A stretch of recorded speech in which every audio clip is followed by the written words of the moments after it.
Anthony Scaramucci, you know, I mean, you'll learn I probably just have to press play, but let me quickly introduce him.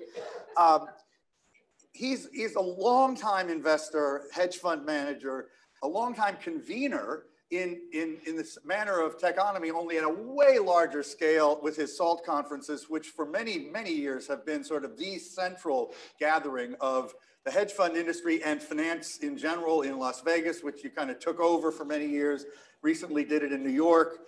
Of course, legendarily was very briefly in the employ of Donald Trump.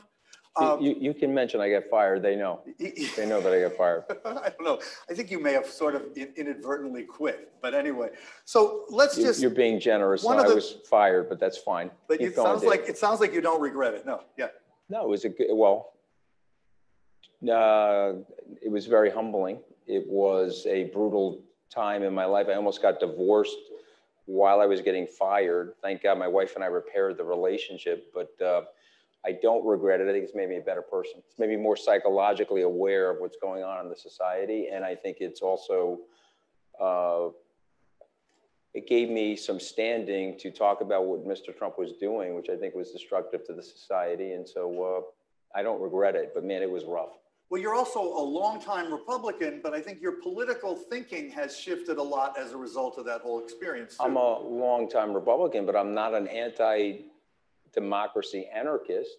You know, I'm not a personality, a cold person. You know, I'm not, you may like or dislike Liz Cheney and her policies, but at least you have to respect she's prioritized the democracy and the checks and balances of the republic and the attempt to restore that concept. And so that's where I live. You know, I'm by and large, ironically, I'm by and large a centrist. I'm sort of agnostic on the social issues, and I'm probably slightly to the right on business issues. But I do applaud what the mayor of San Francisco did this morning. I don't know if you caught her. What did the mayor do this morning? She basically said enough is enough. You know, we have to crack down on the crime, and we have to stop people from feeling unsafe in the streets. And we, you know, Walgreens basically said that they're done with San Francisco. If you're going to allow people to come into the stores, take $950 of merchandise, and then let them off on bail so they can do it again a few hours later, we got to shut our stores down in San Francisco. So the mayor said enough is enough. So I'm in the middle where people know right from wrong, and they know what is good government versus bad government. And that's me. And I, you know, listen, I will have to likely apologize for my Trump support for the rest of my life, because you know, people would say, well, you're from New York, you should have seen him coming, you should know the guy, and so forth. And the truth is, I did know the guy, and I thought he was going to be way more moderate. And, you know, people can be upset with me for thinking that I made a mistake, but at least I owned the mistake. I think this is the message about what I try to tell my kids. You make a mistake, own the mistake, be accountable for the mistake. I never blamed anybody but me for getting fired. I've owned the mistake, and then you go and try to figure it out and repair it. You know, that's all you can do in life. Well, reflecting on that experience and everything that's happened since, and even the issue you mentioned, San Francisco this morning, and a lot of other things. We started the session today with a session on the future of democracy, which was pretty grim, although a little bit of ray of hope at the end. How worried are you about our country? Yeah, you know, Winston Churchill said that we always do the right thing after we exhaust every other possibility. That was one of his best lines, and about America. I'm worried because as I get older, I recognize how fragile things are. There was a speech that Reagan gave in 1983. I was a 19-year-old in university, and he was giving a speech, and he said that every generation has to fight for the liberty and the freedom of the democracy. We're always one generation or 25 years away from potentially losing the integrity of our democracy. And I remember being 19 saying, that's ridiculous. We have a democracy, and we've always had a democracy, and we're always going to have a democracy. I remember thinking that, how could Reagan be making that speech? And he was obviously older and wiser than me. And I sit here today, 35 years later, 40 years later, and I recognize that what he said is true. There's a fragility to the thing.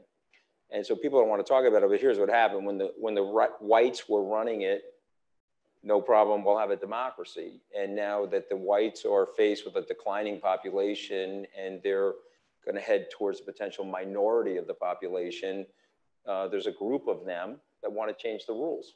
And that's just the God's honest truth. And so, and you know, look, I mean, they're watching Fox News, they're buying catheters during the commercial interruptions. I mean, it's an aging group of people and they're very angry.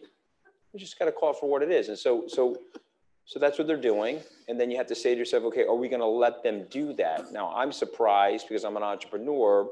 A good Republican politician would be like, okay, let me come up with new and innovative ideas. Let me try to reflect the beautiful, colorful mosaic of this country. Let me try to reflect what's going on in the country and let me shape my ideas to get to the largest group of people. But the Republicans have said, no, we don't want to do that. We're going to focus on a very narrow group of people with old and tired ideas. And oh, by the way, since you don't want to vote for us, we don't want to count your vote. Okay, so I just want to ask you something rhetorically. Are we in a democracy where the candidates and the politicians get to choose the voters? Or should the voters get to choose the...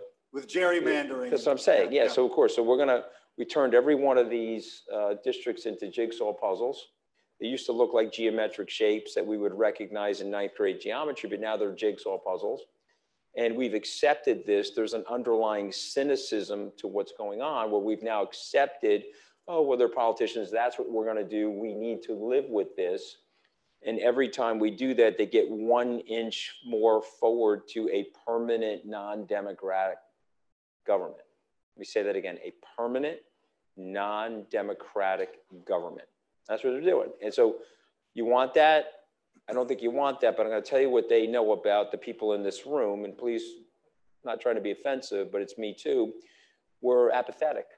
We've resigned ourselves to it. And so we're focused on our businesses. We're focused on our families. And the people that are in the middle are more or less doing that. And they've checked out. You've got 50% voter participation now. And the politicians love that. They do not want the voters to participate because then that will skew the potential results and it will unsecure their positions, right? So, well, I want to get to crypto and Bitcoin. Let me just say this one thing. We'll go to crypto. I'm not rushing you, don't worry. We'll just say this one thing. If we had mandatory voting in the United States, you would liquidate the extremes and you would force everybody in the middle. And these are marketing competitions with the politicians, so they'd have to change their ideas. But they don't have to do that now because of the way it's set up. You see what I mean? So the country needs constitutional reformation. Remember, there are amendments to the Constitution because the zeitgeist and the culture of the country changes. And so that you need to adjust, right? We had a Supreme Court case called Plessy versus Ferguson. We're separate but equal. So blacks have to go to a different school, they have to drink from a different water fountain, okay? The social progress changed. They had Brown versus Board of Education in the 50s. Then they had the Voting Rights Act, the 26th Amendment. The point being is that we really have not had a meaningful amendment since the Voting Rights Act. We had an administrative amendment in 1993, the 27th Amendment, but the last big amendment for the Constitution was 55, 56 years ago. That's too long of a period of time. And so, but how are you going to get an amendment because you got all this political? What kind of amendment would you like to see? Well, you'd need 2 or 3 amendments or one omnibus amendment, but one would be the gerrymandering is disallowed. And here are the districts, and you don't like the person in your district, that's too bad. They're voting in your district. So the gerrymandering, okay? Second thing that we need is, I think, the Plessy versus Ferguson of our time in electioneering was the Citizen United Act. And so basically, if I've got billions of dollars, I can spend the billions of dollars in the marketplace to subvert the politics. And that to me is separate but equal as it relates to the democracy. So we need a Brown versus Board of Education for election finance reform. And that would have to be in that amendment. You want to restore the democracy. If the people out here are very serious about it, most of the people have decided they're not voting or they're apathetic.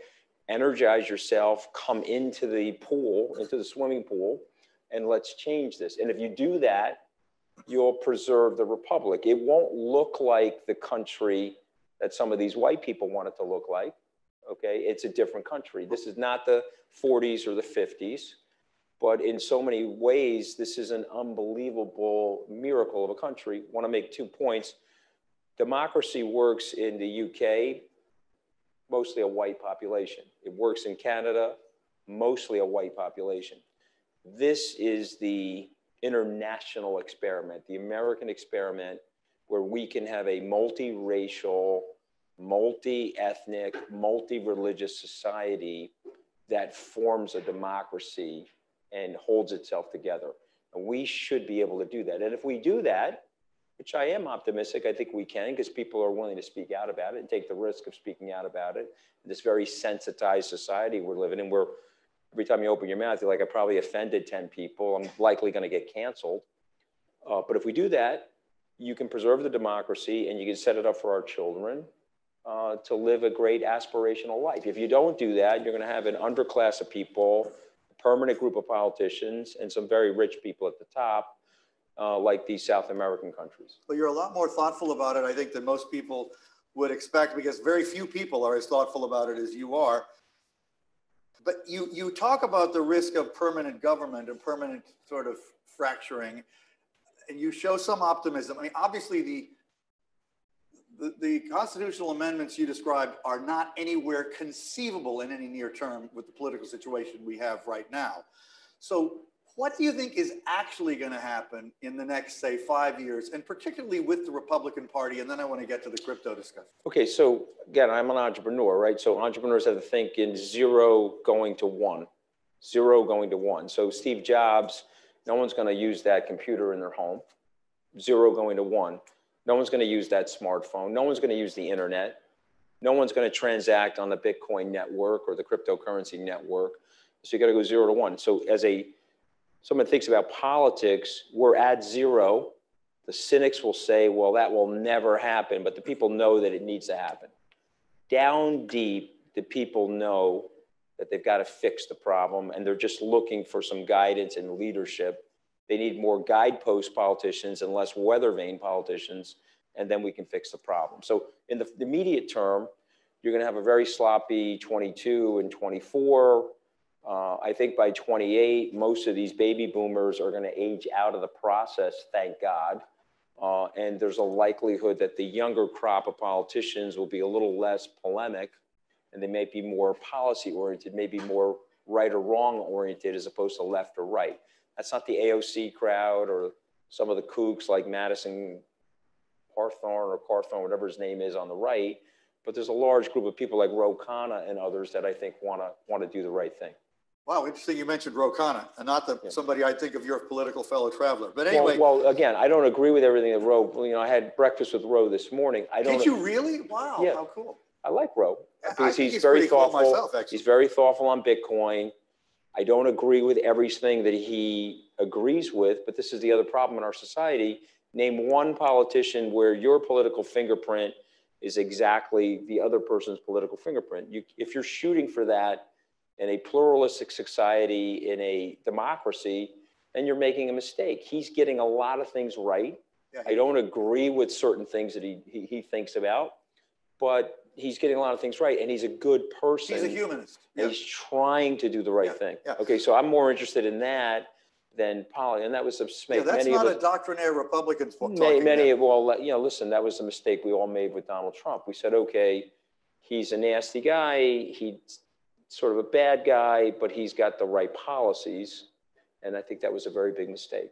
I can't resist asking this, and I want to get to crypto, I promise, but go ahead. What is the chance Trump's going to be president again? 0. Oh, good. Yeah, there's no chance that Trump is going to be president again. Why? Because he's alienated remember, there's only 28% of the registered voters in our society are now registered as Republicans. They are a minority party in the society. They figured out how to use the map and the gerrymandering and the electoral college so that they can subvert the society. That's called the tyranny of the minority. They figured this out, and they'll likely take the House and the Senate as a result of this. And where they can't win, they're trying to restrict voting, like in places like Georgia. But he can't get there. And he's smart enough to know it. So he'll play with it. He'll try to be a kingmaker.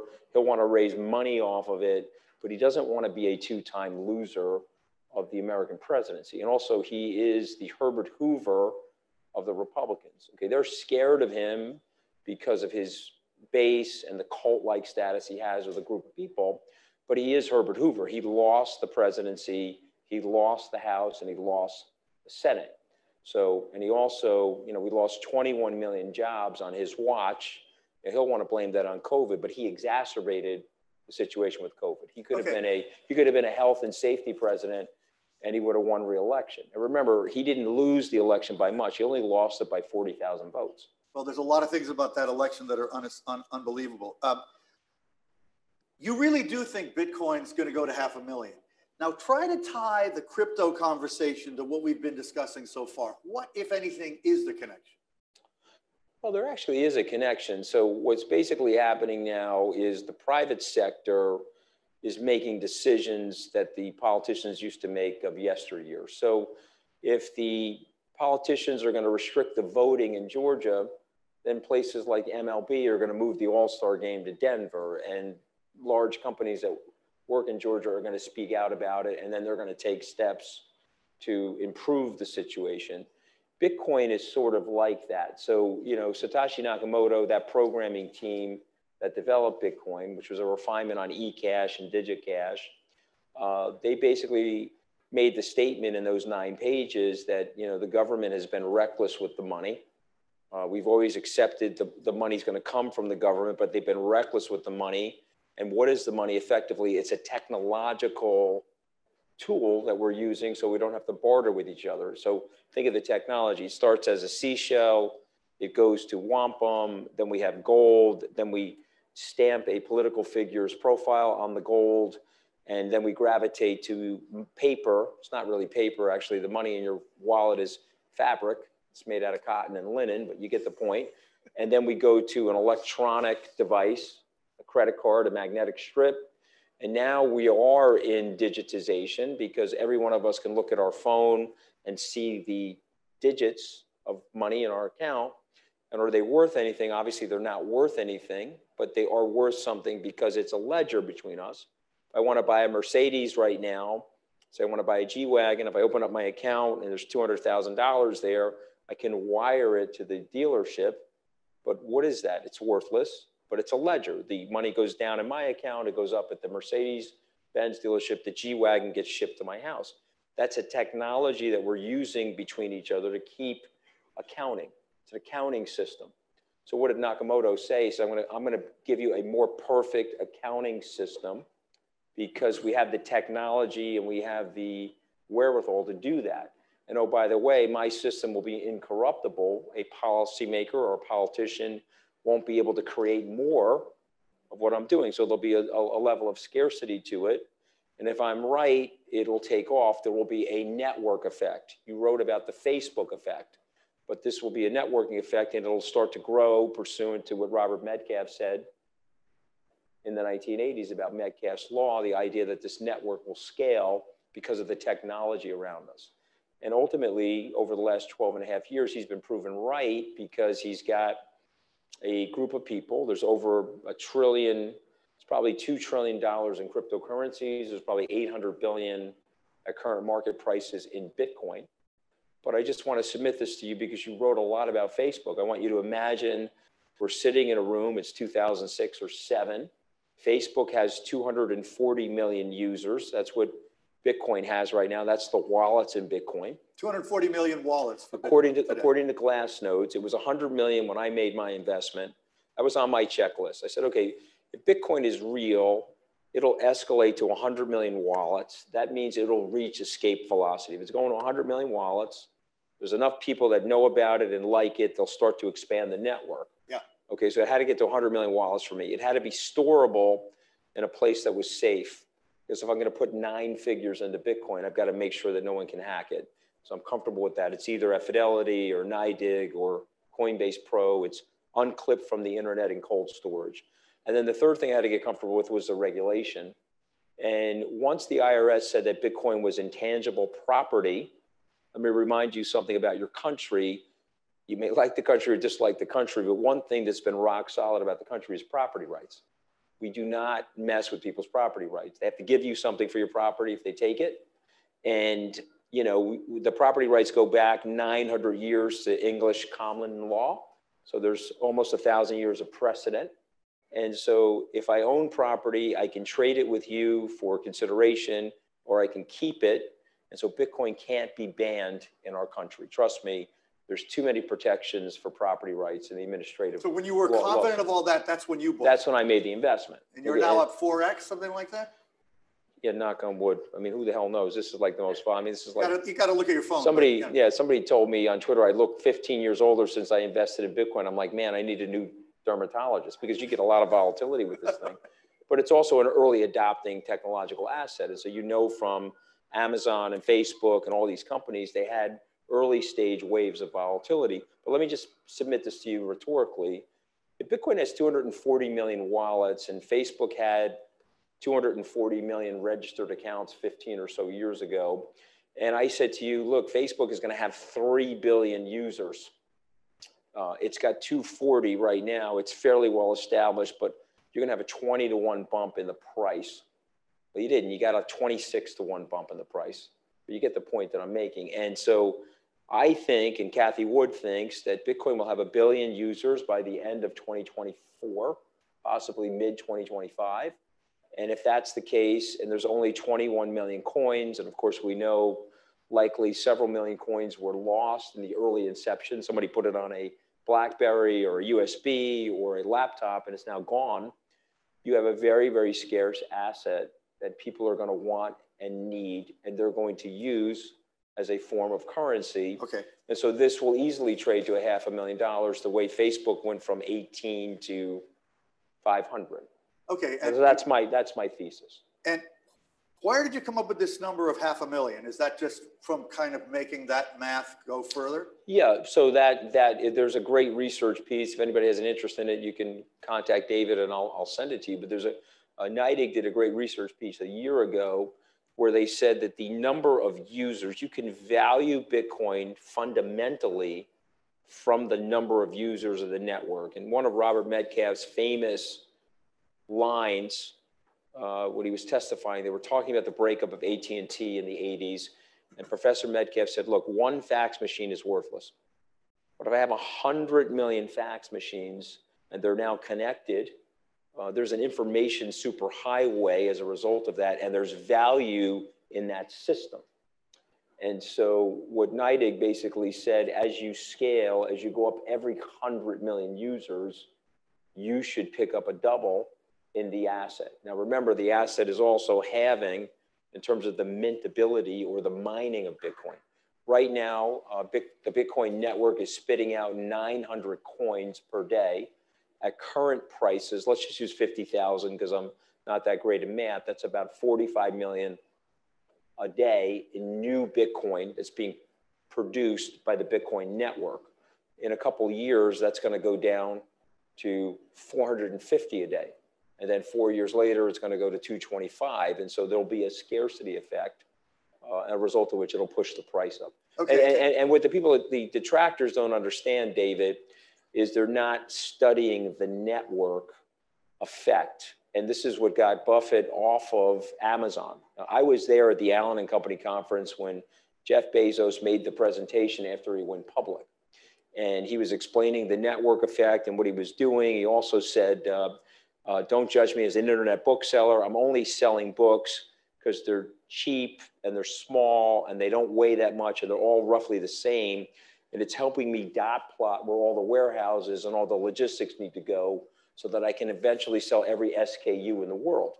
And oh, by the way, I'm going to lose money for the next 10 years. I was in the room. I'm a contemporary of Jeff's. I wrote down everything.